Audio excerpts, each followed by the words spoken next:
Welcome to the Deep Dive. Today, we're zoning in on a specific date, July 2nd, 1964. Right. It might just seem like another day, Yeah. but when you dig into it, it's revealed as incredibly significant. Absolutely. It really was a watershed moment. So what actually happened on that day, and why are we still feeling its impact now? Well, the big event, the headline, was in Washington, D.C. President Lyndon B. Johnson, he signed the Civil Rights Act of 1964 into law.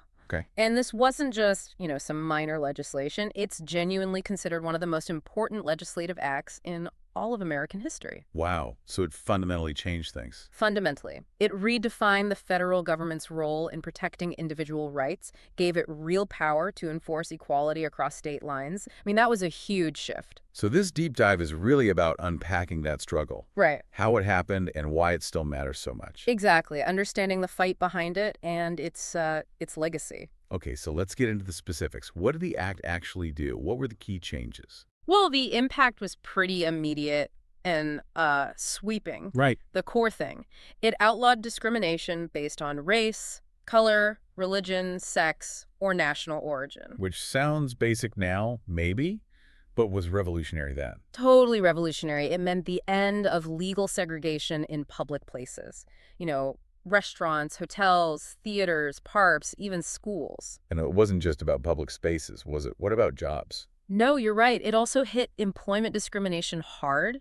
It actually established the Equal Employment Opportunity Commission, the EEOC. Ah, the EEOC. Yeah, specifically to enforce those protections, to give it teeth. And voting rights, too. That was part of it. Yes, crucially, it strengthened voting rights protections. It made it easier for the federal government to challenge discriminatory voting practices, which really paved the way for more laws later on. So this didn't just come out of nowhere. What was the spark? Oh, absolutely not. You have to see it as the result, the culmination, really, of decades of struggle by the civil rights movement. Figures like Martin Luther King Jr., Rosa Parks. Exactly. Their courage, their activism, it forced the country to confront itself.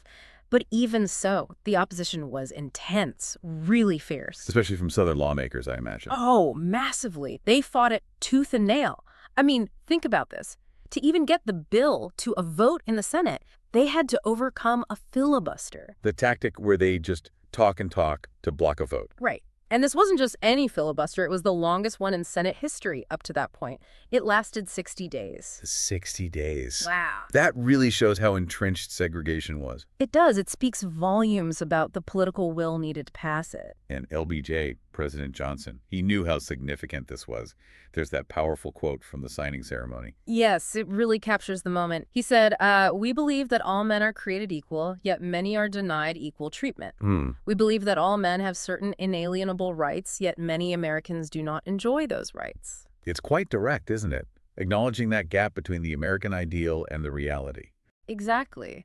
It highlighted that deep contradiction the act was trying to address. The nation wasn't living up to its own founding principles. So while this massive change is happening in the U.S., what else is going on? What's the global picture on July 2nd, 1964? Well, the world definitely wasn't hitting pause. The U.S. was getting deeper into South Vietnam. Military involvement was increasing steadily. A sign of things to come there. Absolutely. And the Cold War was still very much the defining backdrop. The nuclear arms race, the space race between the U.S. and the Soviet Union, all that tension was humming away. Right, so huge geopolitical shifts happening alongside the domestic ones. And just for a bit of flavor, what about pop culture? What were people listening to? Well, culturally, it was also a really vibrant time. You had the Beatles just dominating the charts globally. Beatlemania was in full swing. A kind of upbeat soundtrack to a turbulent time. Yeah, in a way. Right. And then you also had Bob Dylan really emerging as this major voice in folk and protest music. Giving voice to some of those very struggles the act was addressing. Precisely. Yeah. So the culture was reflecting the political changes and maybe even pushing them along. It's incredible how one date can hold so much. Conflict, progress, global tension, cultural shifts. It really is. And the Civil Rights Act itself, it wasn't just a moment. It was a genuine turning point, foundational for American democracy, for racial justice. It laid the groundwork for so much later legislation on equality. Absolutely. It really changed the baseline. So when you think about that day, that turning point, what really strikes you? For me, it's that idea of it being a cornerstone. A moment where the nation really had to grapple with its own promises, its own stated ideals, and, well, take a very difficult but necessary step forward. Yeah. A truly profound moment. It really was. And as we wrap up, maybe something for you, the listener, to think about. How do those struggles, those debates, those legislative battles from July 2nd, 1964, how do they still echo today? How do they inform our current conversations about rights, about equality, about justice in America? It really shows that the journey is, well, it's ongoing, isn't it? Progress is often hard won and the work continues.